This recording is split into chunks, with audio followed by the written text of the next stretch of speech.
Nós estamos aqui compartilhando dessa conversa, afinal de contas a conversa faz bons amigos. No bloco anterior, a doutora Tenira, nossa entrevistada de hoje, psicóloga, doutora, especialista em violência, ela falava da importância que tem a boa conversa, né? O bom relacionamento.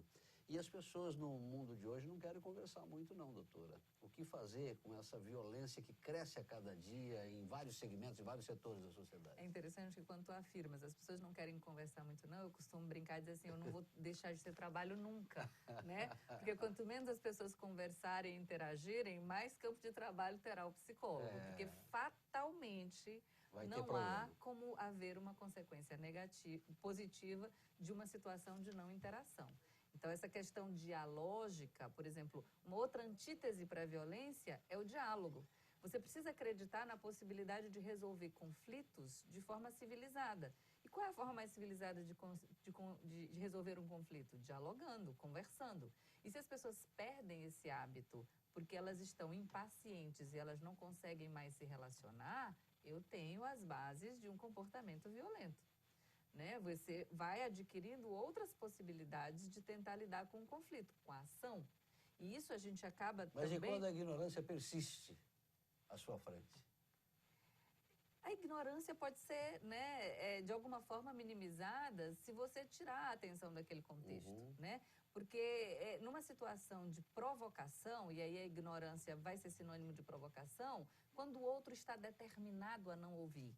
Quando o outro está determinado a não entender... E quando o outro não está determinado a ouvir? É pouco inteligente insistir em fazer com que o outro entenda ou que o outro ouça se ele não está disponível para ouvir. Né? Eu digo sempre que se a pessoa está determinada a não escutar, é melhor não falar. Porque ela não vai efetivamente interagir naquele contexto. Para que haja um diálogo, eu preciso de dois interlocutores. E eu preciso que os dois estejam disponíveis a ouvir o ponto de vista do outro. E uma das questões que a gente tem muito frequentemente é a intolerância. A gente entende que o meu ponto de vista está correto e o teu está errado. Por que a gente não pode ter pontos de vista diferentes? Meramente divergentes, não necessariamente um correto e um errado. Então, essa possibilidade de a gente diálogo... cresce aprendendo a não levar não, né? A não ouvir não, né? Ou o contrário. Ou o contrário, porque quando você fala nas raízes da violência, se eu for pegar o núcleo familiar, que é o primeiro núcleo de socialização da criança, eu não te diria que é o sempre não, mas você cala, você amordaça, você silencia a criança o tempo inteiro, né? Então, você, a partir do momento que ela vai crescendo, ela vai entendendo que a ferramenta dialógica é pouco importante. Então, a gente tem pouco paciência para ouvir a criança, para discutir com a criança, para mostrar pontos de vista diferentes para a criança, que seria a possibilidade da base de uma educação mais sólida, mais efetiva, mais digna, né? Doutora, a senhora coloca muito bem aí, com propriedade, com conhecimento profundo, né, essa questão aí da internet, que as pessoas não estão mais se conversando, não estão mais compartilhando daquela coisa agradável que é o relacionamento, que é o olho no olho, que é a boa conversa, que é o bom bate-papo. As crianças de hoje, os pais colocam em frente à televisão ou então deixam no computador ou no smartphone, ou no tablet, no iPad. Os pais querem no corre-corre da vida moderna, o pai trabalha o dia todo, a mãe também, e o filho fica ali. Nós estamos criando uma geração, então, com mais problemas? Observe que este não é um problema atual. Platão dizia o quê? Se você não tem tempo para educar, não tenha filhos. Né? Não existe a possibilidade de você educar adequadamente uma criança sem tempo de interação com ela.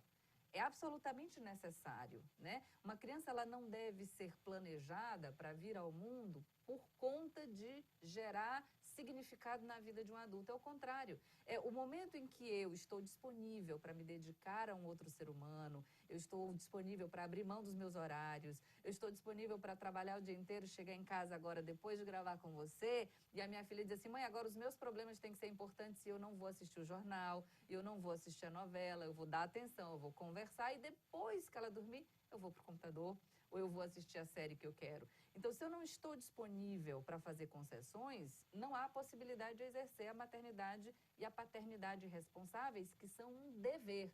Então, a criança tem o direito de ser tratada afetivamente. ela tem o direito de ter atenção, afeto e consideração e ter a sua dignidade respeitada. Não é uma opção de pai e mãe, com a desculpa de que a vida moderna gera um tumulto profissional, não dar atenção, não dialogar, não considerar o ponto de vista da criança. E nesse aspecto tem razão. Em todas as classes sociais a gente tem terceirizado as nossas crianças, né? Nas classes socioeconômicas menos favorecidas são os vizinhos, os irmãos mais velhos, os avós que cuidam das crianças. Nas classes mais abastadas, as babás. E o que vai acontecendo? A criança perde a referência afetiva, valorativa da família. E aí, quando chega na adolescência, a gente fica se perguntando o que está acontecendo, né? E aí, o uso de drogas, por exemplo, é uma coisa que tem aumentado muito. O vício na internet e a dificuldade de socialização e a agressividade entre adolescentes tem aumentado muito, né? Do ponto de vista dos dados da violência, nos últimos 10 anos, a violência contra a mulher aumentou quase 300% e a violência praticada por adolescentes aumentou em mais de 300%. Ora, se eu estou virando as costas para a infância, virando as costas para a adolescência, não me sentindo responsável e ainda usando a desculpa da vida moderna ou do corre-corre do trabalho, nós vamos ter consequências. Essa geração de 30 anos para cá está tendo mais abalos psicológicos do que a geração, por exemplo, meu pai, né? Eu diria meus irmãos, que viveram são... aí há 30 anos, por exemplo. A gente tem alguns, juventude a gente tem dados importantes. Do ponto de vista, por exemplo, da violência, é fato que a violência tem aumentado nas últimas gerações. É fato que mortes por violência, agressões por violências praticadas por jovens ou contra jovens aumentou.